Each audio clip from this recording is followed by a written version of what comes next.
about this pandemic in 2017 that the Trump administration didn't do enough to prepare.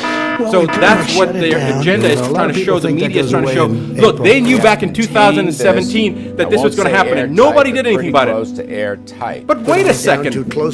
How does he know, how did Fauci know, how can anybody predict so many years, 3 years ahead of schedule, that there's going to be a pandemic, and now they're trying to dissuade and distract you by saying that the administration, whether you agree with Trump or don't agree with Trump, I don't really care about that.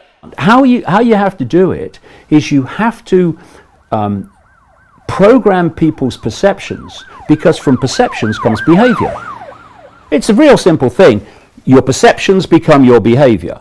And you go one step back, where do your perceptions come from? They come from information received. So if you control the information, the constant narrative, and most people just believe it because that's all they hear. Repetition is a wonderful, magnificent form of mind control. You control the information. You overwhelmingly control perception among those that don't question. And from perception, you control behavior. And what they're manipulating now, as they do all the time, but here is a wonderful, potent example of it, is they're manipulating this, what appears to be this innate human trait of fear of death, which is an expression of another innate human trait, which is fear of the unknown.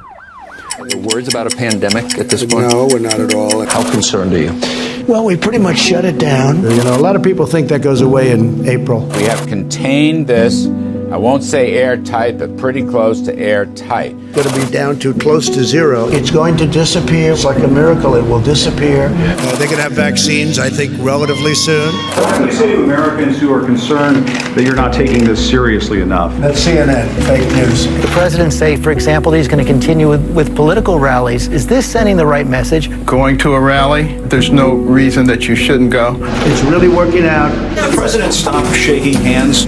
In our line of work, you shake hands.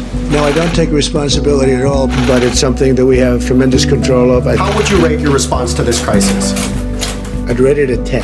This is a pandemic. I felt it was a pandemic long before it was. We want the truth. No more. We don't want to deal with this crap anymore. We want the world to be what the world is meant to be, which is a beautiful, abundant place, not this fear-mongering garbage that they're putting out based on no science, based on nothing that is physiologically sound, that is not based on any of the components that have been put out that I learned in medical school. I've been a doctor 29 years, and I can tell you, if anybody is truly, truly worried about COVID-19, just come to my clinic. We'll have it taken care of in 24 hours. Look, guys, vitamin C they're using intravenously in China, and they saw the reduction. We have all sorts of other weapons. We've got 59 IVs that I do in my clinic, and there's many other doctors that I've trained that do the same thing. And the COVID-19 is not an issue. If you take the worst case of COVID-19, I don't care how old they are, bring them to my clinic. We'll take care of them. We'll show you how easy it is to take care of them. Right now, all the patients in my clinic that have cancer, end stage, they're all doing wonderfully well, and none of them are worried about COVID-19. And those are the people that should be worried because they're immunocompromised. So this information that's being put out there, it's lies upon lies upon lies, and then people become really scared that if I say something, then everybody's going to look at me like I'm crazy. No, you are not crazy. Voice it. More people that voice it, the more people realize, oh, wait a second, I'm not alone. I want to have thousands of people in each city standing together in close proximity and showing that this is all BS.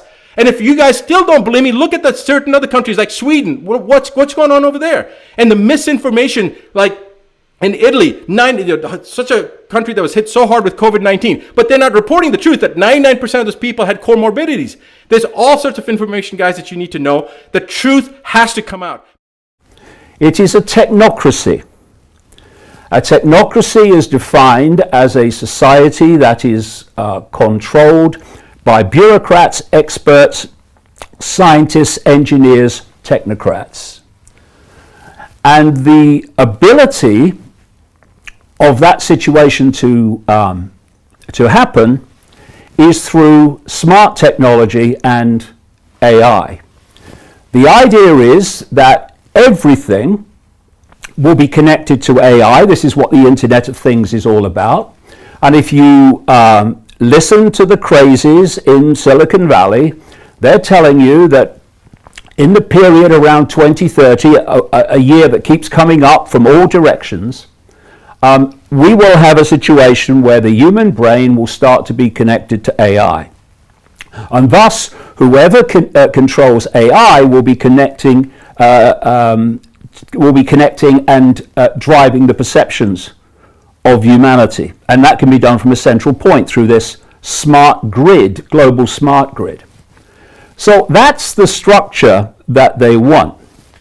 They also want a society completely cashless, where everything is digital money, a single one world currency, which will be run through this smart grid.